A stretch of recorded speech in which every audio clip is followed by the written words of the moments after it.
मैं कर सकता हूँ, मैं करूँगा और मैं करके ही रहूँगा, ये तीनों में बहुत बड़ा फ़र्क है।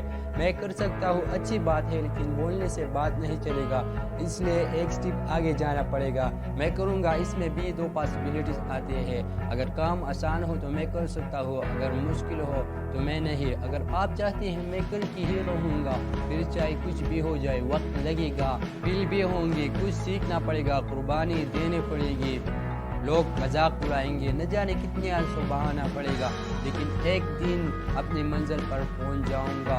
और फिर मुश्किल भी हार मानने को तैयार होता है। हार या जीत अब तुम पर डिपेंड करता है कि आप हारते हो या जीत, अब तुम पर है कौन सा ऑप्शन चूज करते हैं। अगर हार है तो फिर आप मैदान के फातिह नहीं बन सकते। तुम एक अगर कोशिश कर लिया तो फिर तुम्हें जीतने से कोई हरा नहीं सकते। और याद रखना कि हीरो मन के हालात को भी मुस्बत करने की ताकत रखता है, और इम्पॉसिबल को भी पॉसिबल करता है, और वो हार को उल्टा पड़ता है, क्योंकि वो हार को उल्टा पड़ के तो राह बन जाता है। अगर मंजिल की जानिब हार आते हैं तो कामयाब इंसान के लिए राह बन जाता है।